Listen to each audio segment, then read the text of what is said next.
Hakim-Hakim pasalnya yang ke-13, lahirnya Simson. Orang Israel melakukan pula apa yang jahat di mata Tuhan, sebab itu Tuhan menyerahkan mereka ke dalam tangan orang Filistin 40 tahun lamanya. Pada waktu itu ada seorang dari Zora dari keturunan orang Dan namanya Manoah. Istrinya mandul tidak beranak. Dan malaikat Tuhan menampakkan diri kepada perempuan itu dan berfirman kepadanya demikian, memang engkau mandul tidak beranak, tetapi engkau akan mengandung dan melahirkan seorang anak laki-laki. Oleh sebab itu peliharalah dirimu, jangan minum anggur atau minuman yang memabukkan, dan jangan makan sesuatu yang haram, sebab engkau akan mengandung dan melahirkan seorang anak laki-laki. Kepalanya takkan kena pisau cukur, sebab sejak dari kandungan ibunya anak itu akan menjadi seorang nazir Allah, dan dengan dia akan mulai penyelamatan orang Israel dari tangan orang Filistin. Kemudian perempuan itu datang kepada suaminya dan berkata, telah datang kepadaku seorang abdi Allah yang rupanya seperti rupa malaikat Allah, amat menakutkan. Tidak kutanyakan dari mana datangnya, dan tidak juga diberitahukannya namanya kepadaku. Tetapi ia berkata kepadaku, engkau akan mengandung dan melahirkan seorang anak laki-laki. Oleh sebab itu janganlah minum anggur atau minuman yang memabukkan, dan janganlah makan sesuatu yang haram, sebab sejak dari kandungan ibunya sampai pada hari matinya anak itu akan menjadi seorang nazir Allah. Lalu Manoah memohon kepada Tuhan, katanya, ya Tuhan, berilah kiranya abdi Allah yang kau utus itu datang pula kepada kami dan mengajar kami apa yang harus kami perbuat kepada anak yang akan lahir itu. Maka Allah mendengarkan permohonan Manoah, sehingga malaikat Allah datang pula kepada perempuan itu ketika ia duduk di padang, dan ketika Manoah suaminya itu tidak ada bersama-sama dengan dia.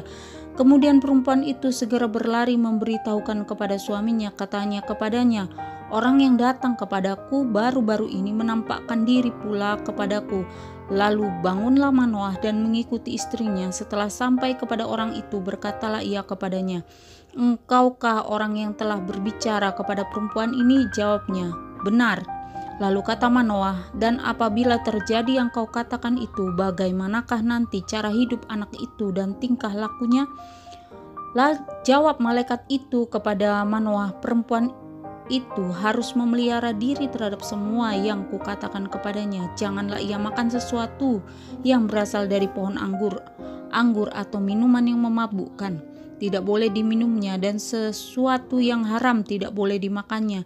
Ia harus berpegang pada segala yang kuperintahkan kepadanya. Kata Manoah kepada malaikat Tuhan itu, perkenankanlah kami menahan engkau di sini, supaya kami mengolah anak kambing bagimu.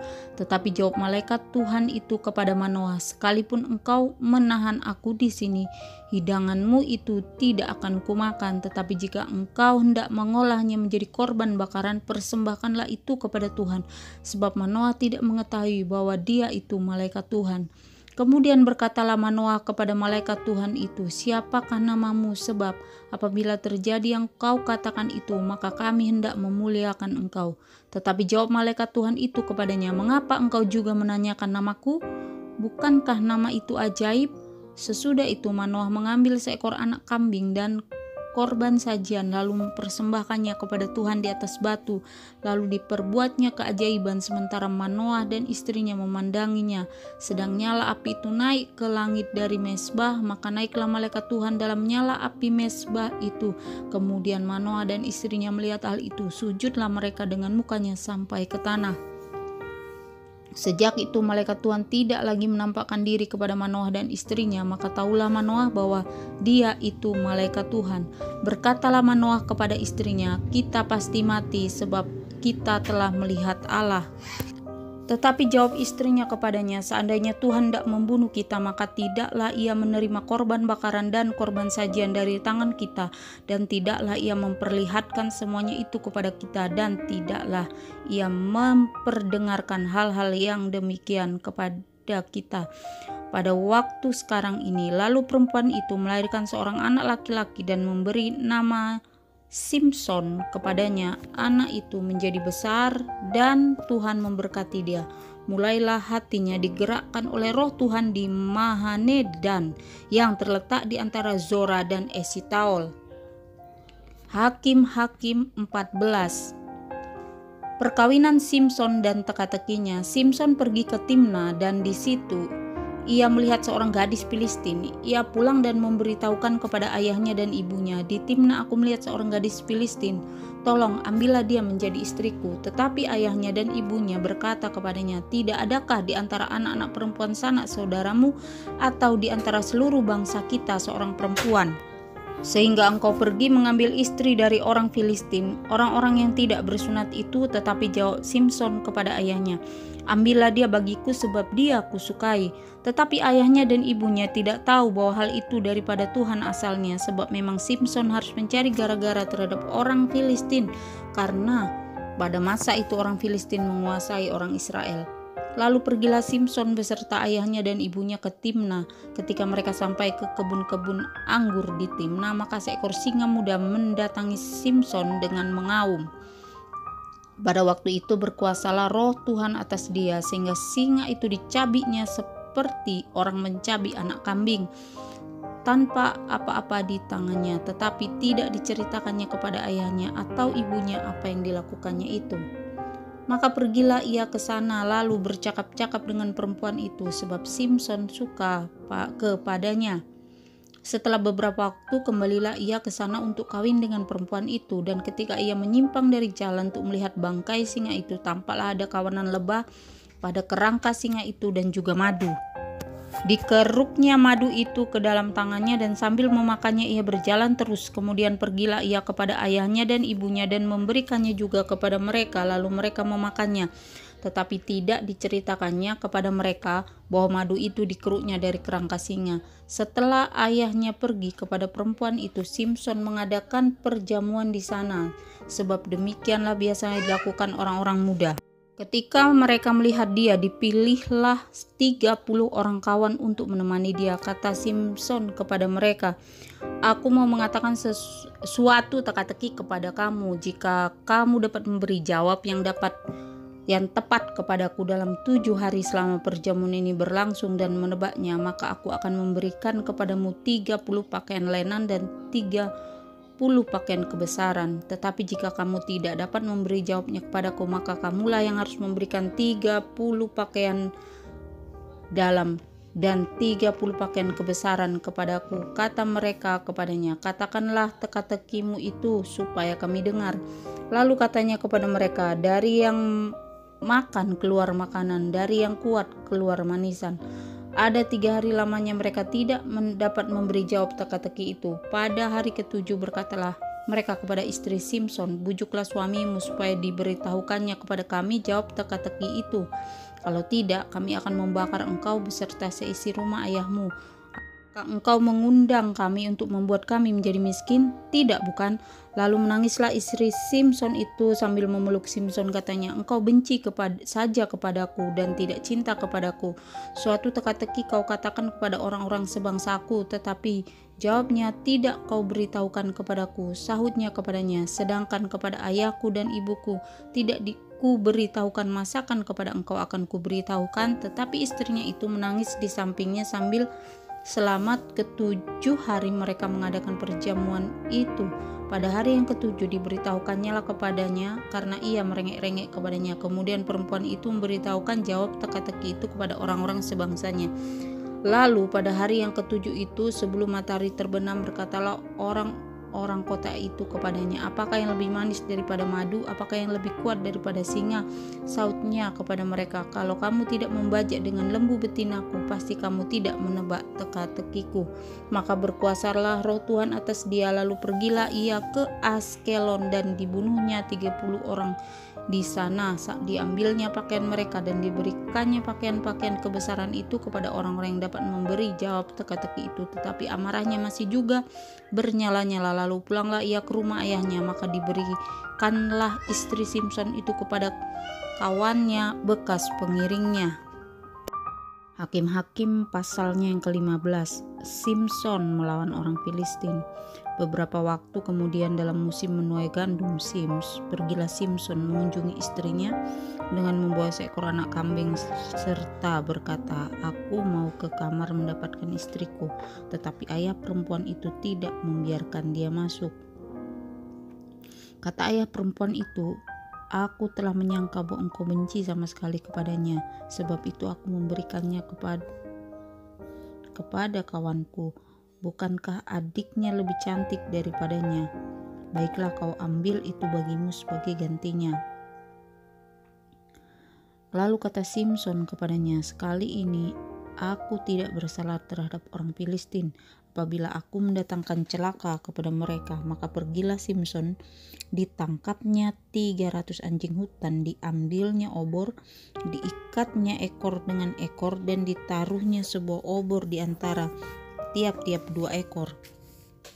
Kemudian dinyalakan obor itu dan dilepaskannya anjing-anjing hutan itu ke gandum yang belum dituai, kepunyaan orang Filistin, sehingga terbakarlah tumpukan-tumpukan gandum dan gandum yang belum dituai dan kebun-kebun pohon zaitun. Berkatalah orang Filistin, "Siapakah yang melakukan ini?" Orang menjawab, "Simson, menantu orang Timna itu, sebab orang itu telah mengambil istri Simson dan memberikannya kepada kawannya." Kemudian pergilah orang Filistin ke sana dan membakar perempuan itu beserta ayahnya. Lalu berkatalah Simson kepada mereka, "Jika kamu berbuat demikian, sesungguhnya aku tak akan berhenti sebelum aku membalaskan kepada kamu." Dan dengan pukulan yang hebat ia meremukkan tulang-tulang mereka. Lalu pergilah ia dan tinggal dalam gua di bukit Batu Etam. Lalu majulah orang Filistin dan berkemah di daerah Yehuda serta memencar ke Lehi. Berkatalah orang-orang Yehuda, "Mengapa kamu maju menyerang kami?" Lalu jawab mereka, "Kami maju untuk mengikat Simson dan memperlakukan dia seperti dia memperlakukan kami." Kemudian turunlah 3.000 orang dari suku Yehuda ke gua di Gunung Batu Etam dan berkata kepada Simson, "Tidakkah kau ketahui bahwa orang Filistin berkuasa atas kita? Apakah juga yang telah kau perbuat terhadap kami?" Tetapi jawabnya kepada mereka, "Seperti mereka memperlakukan aku, demikianlah aku memperlakukan mereka." Kata mereka kepadanya, "Kami datang ke sini untuk mengikat dan menyerahkan engkau ke dalam tangan orang Filistin." Tetapi jawab Simson kepada mereka, "Bersumpahlah kepadaku bahwa kamu sendiri tidak akan menyerang aku." Lalu kata mereka kepadanya, "Tidak, kami hanya mau mengikat engkau dan menyerahkan engkau ke dalam tangan mereka, tetapi membunuh engkau kami tidak mau." Maka mereka mengikat dia dengan 2 tali baru dan membawa dia dari bukit batu itu.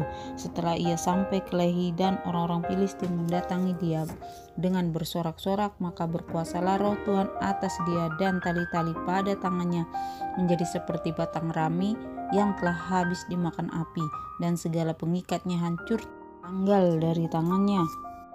Kemudian ia menemui sebuah tulang rahang keledai yang masih baru, diulurkannya tangannya, dipungutnya dan dipukulnya mati 1.000 orang dengan tulang itu. Berkatalah Simson, "Dengan rahang keledai bangsa keledai itu kuhajar, dengan rahang keledai 1.000 orang kupukul." Setelah berkata demikian, dilemparkannya tulang rahang itu dari tangannya. Kemudian dinamainya tempat itu Ramat Lehi. Ketika ia sangat haus, berserulah ia kepada Tuhan, "Oleh tangan hamba-Mu ini telah Kau berikan kemenangan yang besar itu. Masakan sekarang aku akan mati kehausan dan jatuh ke dalam tangan orang yang tidak bersunat itu?" Kemudian Allah membelah liang batu yang di Lehi itu, dan keluarlah air dari situ. Ia minum lalu menjadi kuat dan segar kembali. Sebab itu dinamainya lah mata air itu mata air penyeru, yang sampai sekarang masih ada di Lehi. Ia memerintah sebagai hakim atas orang Filistin dalam zaman orang Filistin 20 tahun lamanya. Hakim-hakim pasal 16. Simson di Gaza. Pada suatu kali ketika Simson pergi ke Gaza, dilihatnya di sana seorang perempuan sundal, lalu menghampiri dia. Ketika diberitahukan kepada orang-orang Gaza, Simson telah datang ke sini. Maka mereka mengepung tempat itu dan siap menghadang dia semalam-malaman di pintu gerbang kota. Tetapi semalam-malaman itu mereka tidak berbuat apa-apa, karena pikirnya, nanti pada waktu fajar kita akan membunuh dia. Tetapi Simson tidur di situ sampai tengah malam. Pada waktu tengah malam bangunlah ia, dipegangnya kedua daun pintu gerbang kota itu dan kedua tiang pintu. Dicabutnyalah semuanya beserta palangnya, diletakkannya di atas kedua bahunya, lalu semuanya itu diangkatnya ke puncak gunung yang berhadapan dengan Hebron. Simson dan Delila. Sesudah itu Simson jatuh cinta kepada seorang perempuan dari lembah Sorek yang namanya Delila. Lalu datanglah raja-raja kota orang Filistin kepada perempuan itu sambil berkata, "Coba bujuk dia untuk mengetahui karena apakah kekuatannya demikian besar, dan dengan apakah kami dapat mengalahkan dia dan mengikat dia untuk menundukkannya, karena kami masing-masing akan memberikan 1.100 uang perak padamu." Lalu berkatalah Delila kepada Simson, "Ceritakanlah kiranya kepadaku, karena apakah kekuatanmu demikian besar, dan dengan apakah engkau harus diikat untuk ditundukkan?" Jawab Simson kepadanya, "Jika aku diikat dengan 7 tali busur yang baru yang belum kering, maka aku akan menjadi lemah dan menjadi seperti orang lain manapun juga." Lalu raja-raja orang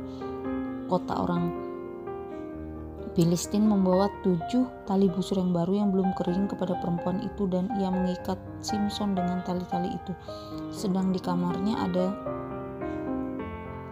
orang bersiap-siap. Kemudian berserulah perempuan itu kepadanya, "Orang-orang Filistin menyergap engkau, Simson." Tetapi ia memutuskan tali-tali busur itu seperti tali rami yang terbakar putus apabila kena api, dan tidaklah ketahuan di mana duduk kekuatannya itu. Kemudian berkatalah Delila kepada Simson, "Sesungguhnya engkau telah mempermain-mainkan dan membohongi aku. Sekarang ceritakanlah kiranya kepadaku dengan apa engkau dapat diikat."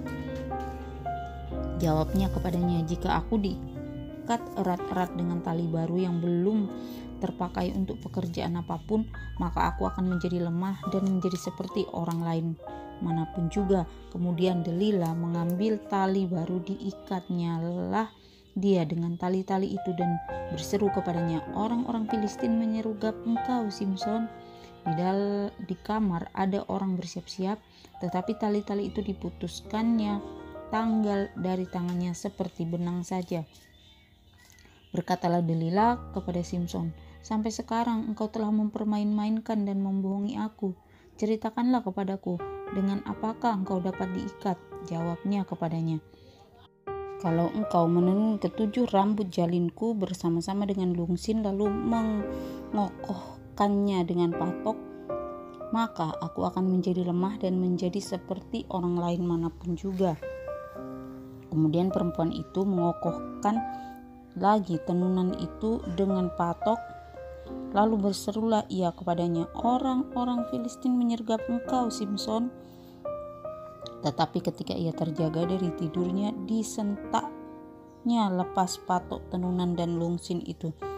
Berkatalah perempuan itu kepadanya, "Bagaimana mungkin engkau berkata, 'Aku cinta kepadamu,' padahal hatimu tidak tertuju kepadaku? Sekarang telah 3 kali engkau mempermain-mainkan aku dan tidak mau menceritakan kepadaku karena apakah kekuatanmu demikian besar." Lalu setelah perempuan itu berhari-hari merengek-rengek kepadanya dan terus mendesak-desak dia, ia tidak dapat lagi menahan hati sehingga ia mau mati rasanya. Maka diceritakanlah kepadanya segala isi hatinya. Katanya, "Kepalaku tidak pernah kena pisau cukur, sebab sejak dari kandungan ibuku aku ini seorang nazir Allah. Jika kepalaku dicukur, maka kekuatanku akan lenyap daripadaku, dan aku menjadi lemah sama seperti orang-orang lain."